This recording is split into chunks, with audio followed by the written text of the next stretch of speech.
We will continue this in this video class 10 the exercise 3.6। तो देखिए हमारा question number 8, 7 और 8 मोर और लेस सिमिलर था 1 का, ठीक है। तो यहाँ पे आई हैव स्टार्टेड क्वेश्चन 1 का 8। तो the question is 1/3x + y + 1/3x - y = 3/4 and 1/2 times 3x + y minus 1/2 times 3x minus y 3x minus y is equal to -1/8। तो 1/3x + y को मैंने u ले लिया, 1/3x - y को मैंने v ले लिया।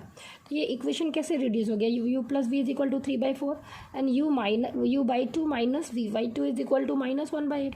तो अब आप देख रहे हैं नीचे 4 है, तो इसको रिमूव करने के लिए कंप्लीट इक्वेशन को मैंने 4 से मल्टीप्लाई किया।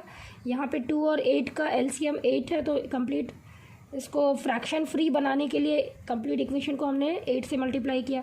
ये जब मल्टीप्लाई किया तो हो गया 4u + 4v is equal to 3 same. और ये जब मल्टीप्लाई किया तो हो गया 4u - 4v is equal to -1 same. इनको ऐड किया तो ये 4v - 4v + 4v कैंसिल हो गया। ये हो गया 8u इज इक्वल टू 3 - 1 हो गया 2। u की वैल्यू 1/4 आ गई। अब 1/4 आप कहीं भी यहाँ पुट कर दीजिए 1/4, तो v इज इक्वल टू क्या हो जाएगी 3/4 - 1/4, 3/4 - 1/4 we get 2/4 which is equal to 1/2।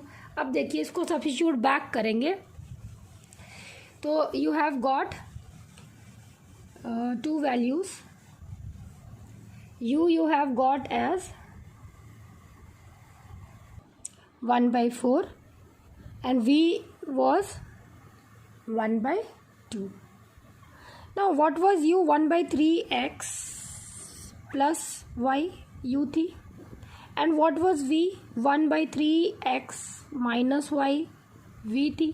अब क्रॉस मल्टीप्लिकेशन कीजिए तो आपको मिलेगा इसको इधर ले जाइए या फिर इसकी रेसिप्रोकल ले लीजिए तो हो जाएगा 3x + y is equal to 4। Reciprocal ले लीजिए दोनों की, तो ये हो जाएगा, ये इक्वेशन ले लीजिए आप। तो अगर पिछला दोनों इक्वेशन 1, 2, 3 था तो ये इक्वेशन हो जाएगा 1 और 2 ही लीजिए, तो ये हो जाएगा कोई इक्वेशन 3।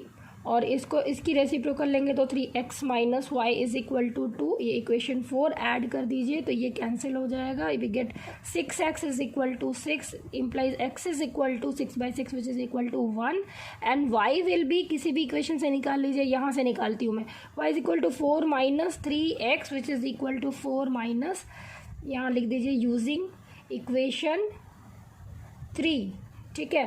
तो 4 - 3x 3x का वैल्यू तो 1 है, तो 4 - 3 विच इज़ इक्वल टू 1, तो y की वैल्यू आ गई 1। तो सॉल्यूशन सेट क्या मिला हमें, जहाँ x की वैल्यू 1 है वहाँ y की वैल्यू भी 1 है, आंसर, ठीक है। ये क्वेश्चन भी कई दफ़ा CBSE में पूछा गया है, 7 वाला भी पूछा गया है। आप 1 का 7, 1 का 8, ये सारे क्वेश्चन को अच्छे से प्रैक्टिस करेंगे, ठीक है।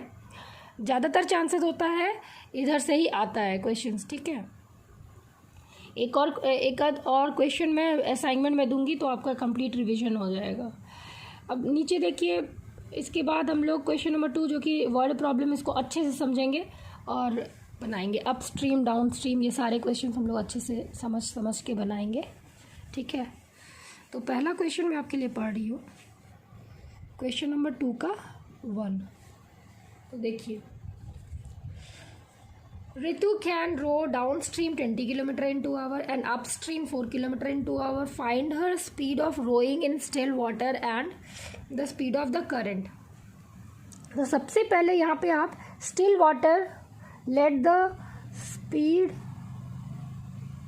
find her speed है ना, let the speed in still water of vehicle का ये नाम नहीं दिया हुआ है ना, मतलब डाउन स्ट्रीम अप स्ट्रीम मतलब कोई वाटर व्हीकल ही है। Let the speed in still water, कोई वाटर व्हीकल ही है, water be x km/h and speed of current या फिर वेव जो भी है, स्पीड ऑफ करंट भी y km/h, ये हमने पहले मान लिया। अब देखिए अप स्ट्रीम और डाउन स्ट्रीम का क्या कंसेप्ट है कि अप स्ट्रीम जो होता है चिल्ड्रन, अप स्ट्रीम आप जैसे चढ़ाई चढ़ते हैं तो देखते हैं, अब चढ़ाई चढ़ते हैं तो सपोज़ ये करंट है, तो चढ़ाई में जा रहे हैं तो क्या होता है कि हमारी स्पीड जो है घट जाती है। लेकिन यही अगर हम डाउन स्ट्रीम जाते हैं तो हमारी स्पीड जो है बढ़ जाती है। ठीक है, तो वो कैसे बढ़ती है मैं बता रही हूँ। ये करंट की भी अपनी कोई स्पीड होती है और इधर भी अपनी करंट की कोई स्पीड होती है। तो यहाँ अगर आप x किलोमीटर आपका स्टिल वाटर मतलब एकदम ऐसे ऐसे विदाउट एनी करंट, अगर आपकी ऐसे स्टिल वाटर में आपकी अगर स्पीड x km/h है और इस करंट की स्पीड अपनी मान लीजिए y है, तो चढ़ाई में x - y हो जाएगा, यानी अप स्ट्रीम में क्या हो जाएगा x - y km/h। अब डाउन स्ट्रीम में क्या हो जाएगा चिल्ड्रन, डाउन स्ट्रीम में स्पीड क्या हो जाएगा, डाउन स्ट्रीम में अपनी अगर स्पीड x है इसी डायरेक्शन में, y की भी स्पीड इसी डायरेक्शन में है, तो x + y हो जाएगी रिजल्टेंट स्पीड जिसको कहते हैं। तो यहाँ डाउन स्ट्रीम हो जाएगा, स्पीड बढ़ जाएगा which is equal to x + y km/h। ठीक है, यहाँ पे ये समझने वाली बात थी। अब आप देखिए, Ritu can row 20 kilometre in 2 hour downstream. तो देखिए जो स्पीड है डाउन स्ट्रीम में वो x + y हो जाएगी और डिस्टेंस तो फिक्स्ड है, डिस्टेंस इज फिक्स्ड। तो डिस्टेंस जो है 2 किलोमीटर है अकॉर्डिंग टू द क्वेश्चन। ध्यान दीजिए, according to the question distance तो फिक्स्ड है। अच्छा, डिस्टेंस बाय स्पीड, स्पीड क्या होगा डाउन स्ट्रीम का x + y। Distance by speed क्या होता है, टाइम होता है। डिस्टेंस बाय स्पीड क्या होता है, टाइम होता है। तो टाइम क्या है 2 आवर। 2 आवर देखिए डाउन स्ट्रीम में आप जल्दी पहुंच जाएंगे क्योंकि आपको करंट भी मदद कर रहा है पहुंचने में। तो करंट की स्पीड और आपकी स्टिल वाटर की स्पीड दोनों ऐड अप हो जा रही है, इसलिए आप जल्दी कवर करेंगे। वहीं वो जो है अप स्ट्रीम 4 किलोमीटर ही जा रही है, मतलब डाउन स्ट्रीम 2 घंटे में वो 20 किलोमीटर कवर करी है। लेकिन अगर वो अप स्ट्रीम जा रही है तो मात्र महज 4 किलोमीटर अप स्ट्रीम वो 2 घंटे में कवर कर पा रही है 2 आवर में। ये क्वेश्चन है। तो आप क्या करेंगे, आपको 2 इक्वेशन मिला, आप इसको क्रॉस मल्टीप्लाई करेंगे तो पहला वाला क्या हो जाएगा, पहला वाला देखिए, इसको फर्स्ट को फोकस कीजिए। तो 2x + 2y = 20, x + y क्या हो जाएगा 10। ठीक, इसी तरह से x - y 2x - 2y = 4, इसको यहाँ पे कैंसिल कर दीजिए। तो x - y क्या हो जाएगा, x - y हो जाएगी x - y हो जाएगी 2। तो 2 इक्वेशन आया है। ठीक है, इन दोनों इक्वेशन को रहने देते हैं, बाकी डिलीट कर दे रहे हैं। तो याद रखिएगा डाउन स्ट्रीम में x + y और अप स्ट्रीम में x - y, जो कि y क्या है करंट की स्पीड है और x क्या है स्टिल वाटर की स्पीड है। तो ये दोनों इक्वेशन आया था हमारा। x + y आया 10 और दूसरा क्या आया x - y आ गया 2। आप ऐड कर दीजिए तो 2x = 12। So x is equal to 6 km/h and y will be what? Y will be 10 - x which is equal to 10 - 6 which is equal to 4 km/h। तो देख रहे हैं ये y क्या था, करंट का स्पीड था, ये करंट की स्पीड है, इसमें स्पीड ऑफ करंट 4 km/h और speed of still water 6 km/h और ये हो गया 4 km/h। तो x की स्पीड x हो गया 6, y हो गया 4 और यूनिट ज़रूर लिखिएगा km/h। तो ये समझने के लिए मैंने बताया। तो इस तरह से you will be able to solve the upstream downstream kind of question. Understanding आपका रहेगा तो आपका सवाल ज़रूर बन जाएगा। अब जो है मैं सेकंड क्वेश्चन जो है सेकंड क्वेश्चन पढ़ रही हूँ। तो where is it, let me find. हाँ देखिए, 2 women and 5 men can finish a work finish an embroidery work in 4 days। ये भी एक क्वेश्चन जो है टाइम एंड वर्क कॉन्सेप्ट पे है। Time and work are inversely proportional to each other. ठीक है, लेट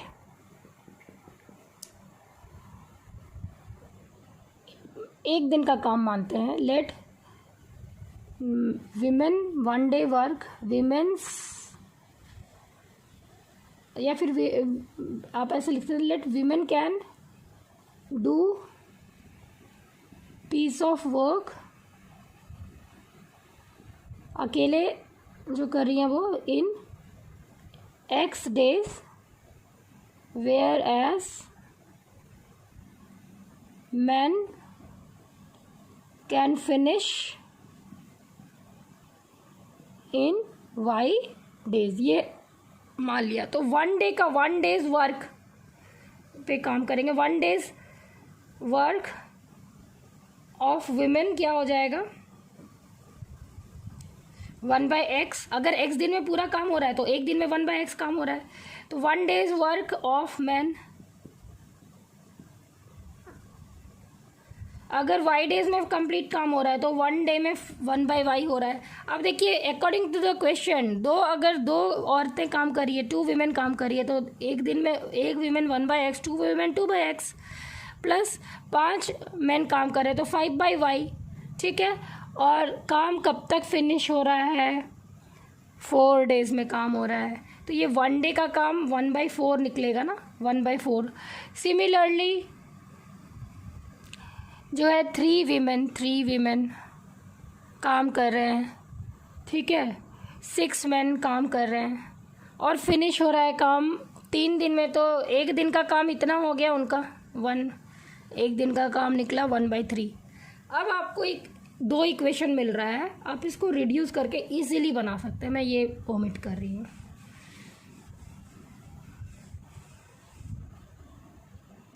यहाँ सब्स्टिट्यूट कर लेते हैं कि let 1/x equals u and 1/y equals v। तो ये आपका हो जाएगा 2u + 5v is equal to 1/4 and 3u + 6v is equal to 1/3। अब इनको सॉल्व कीजिए। ठीक है, तो व्हाट वी विल गेट।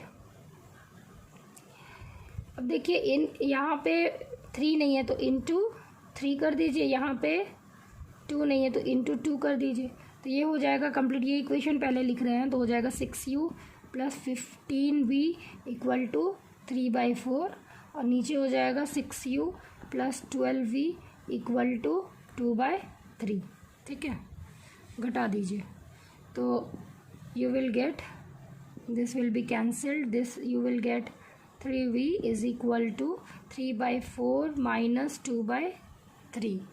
अब देखिए यहाँ पे 3 और 4 की LCM 12 होगी और 4 3 ज़ा 12, 3 3 ज़ा 9, 3 4 ज़ा 12, 4 2 ज़ा 8, 9 - 8 इज़ 1/12 और ये 3 मल्टीप्लाई में है, इधर डिवाइड में आ जाएगा तो 1/36।